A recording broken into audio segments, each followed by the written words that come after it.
G'day all. Back in the bird hide this morning in front of the Morgan Lagoon here in Morgan, South Australia. I was here last weekend. Couldn't believe the bird life. Bird life just seemed to be everywhere. A little bit overcast. Sun hasn't quite burst through the horizon yet.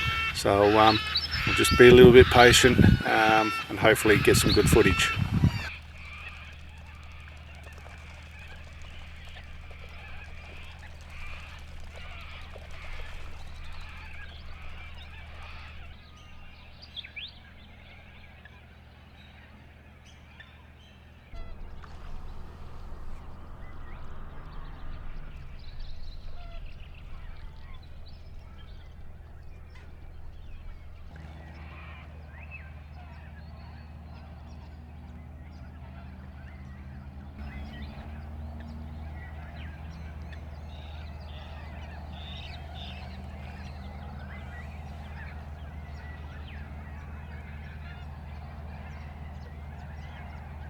So we just had the most amazing sunrise, all the oranges and yellows, beautiful as it rose above the tree line.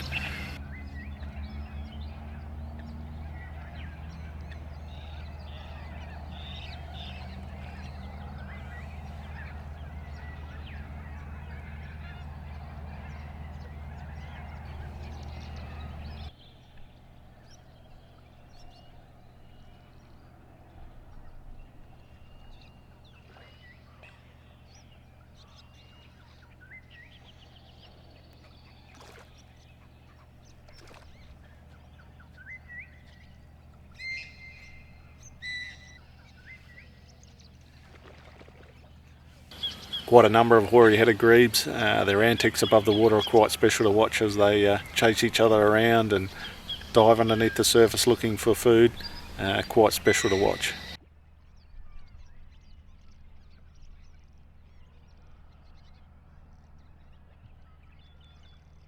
Hoary-headed grebes feed on aquatic arthropods, which are caught by diving beneath the surface. Evolving to be very proficient both on and below the surface, the hoary-headed grebe rarely ventures onto land, with these small colourless birds preferring the safety of the water.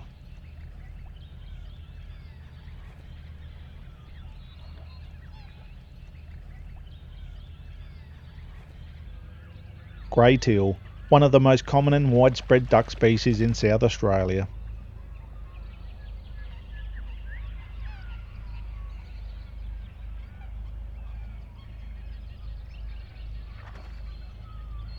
With its white face and throat, this magpie lark is a female. Males are reversed, with a black face and throat.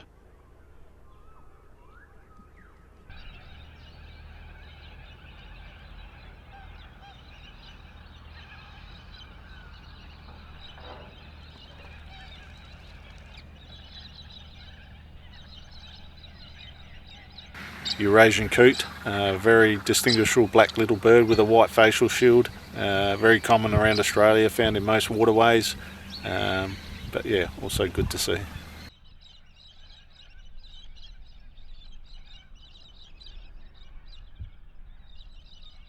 Eurasian coot. This small black bird with its white facial shield is very common and widespread, not only in Australia, but much of the world. Being omnivorous, they feed on both plant and animal material.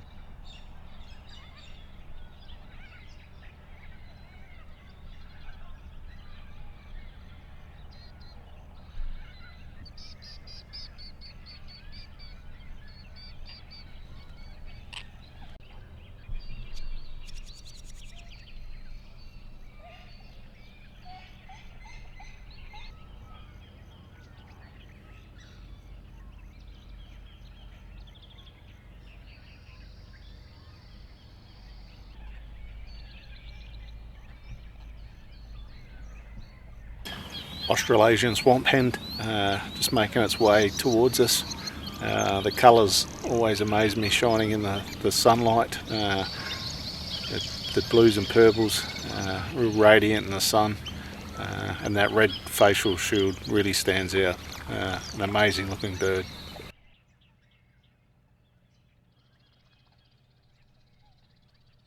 Not only is the red facial shield of Australasian swamp hen a striking feature, Check out those long thin toes. Their unwebbed feet give the Australasian swamp hen the ability to easily walk on floating vegetation, walk in shallow water, and grasp food items such as reeds.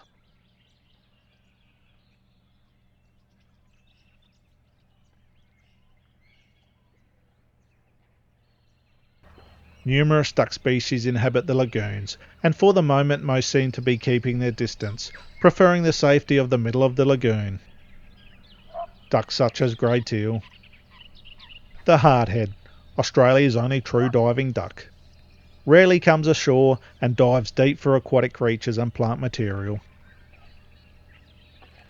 And the very distinctive looking musk duck. But at least the hoary-headed grebes are still close to shore, diving for food and chasing each other around.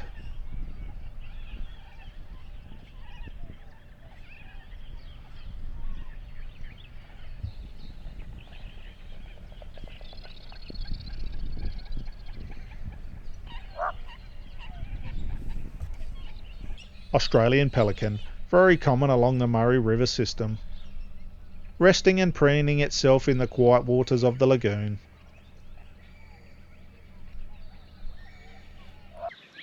Luckily I was looking out the right window at the right time, as I just spotted this laughing kookaburra out the corner of my eye, landing on this old river redgum stump.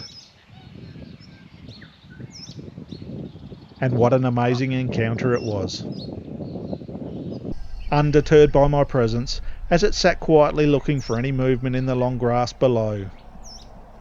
Laughing kookaburras are a sit-and-pounce predator, preying on a variety of small animals, such as lizards, snakes, and insects.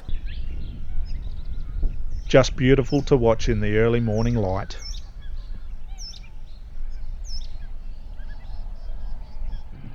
The welcome swallows are in flight, swift and agile flies catching insects on the wing, the demanding young still being fed by the parent birds.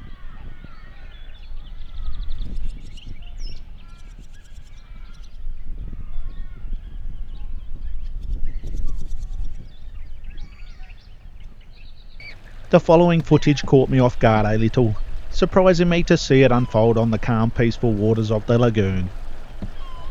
I could hear it coming closer. It sounded like running water, which I thought was a little out of place for such a still lagoon. At first I wasn't able to detect which direction it was coming from, but when I soon figured out what the commotion was, I quickly started filming, capturing this male black swan in pursuit of this small group of black swans. On closer inspection, the small group appeared to consist of another 2 adult birds and 2 cygnets, which looked old enough to be left to fend for themselves. Continuing on with his efforts, he managed to split the group, before focusing his attention towards one in particular, possibly a female. Clearly not happy about something, to the point he aggressively chased her more than halfway across the lagoon.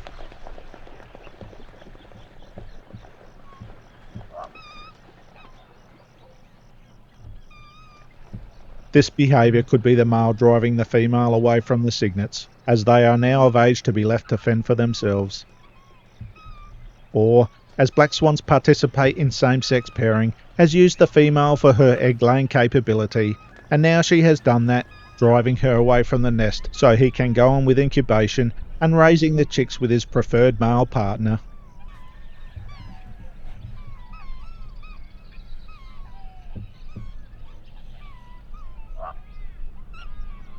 However, either way, the relentless pursuit only coming to an end when it appeared another pair had intervened. Although if you look closely, she does appear to turn back around to swim toward her aggressor, maybe in an effort to get back to her young, or her recently laid clutch. Whatever the reason, a very interesting encounter to observe.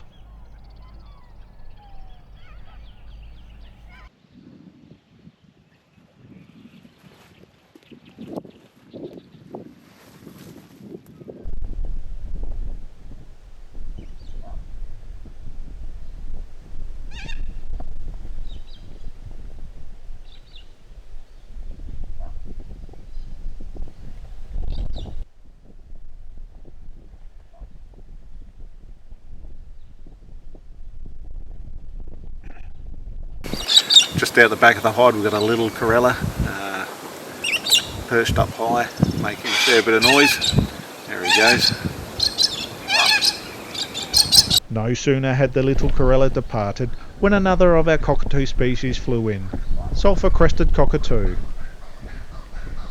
A beautiful white bird with its yellow sulphur-coloured crest, letting all in the area know it has arrived by its loud screeching. As you can probably notice by the footage of the sulphur-crested cockatoos up in the top of the gum trees there, it's starting to get very windy, starting to play havoc with the hide, blowing it around. But yeah, we'll persevere for a while and see what else we can find.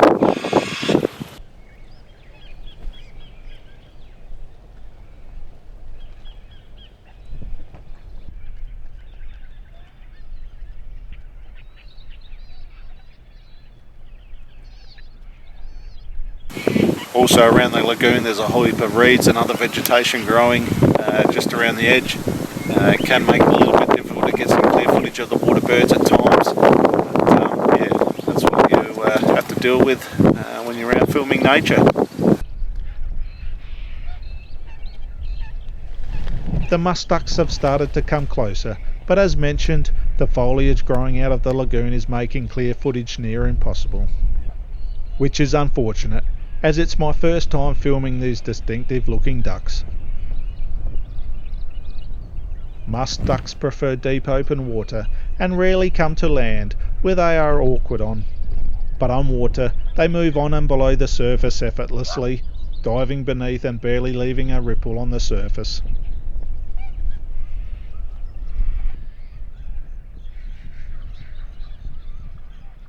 Well, unfortunately the wind is starting to pick up a bit too much now.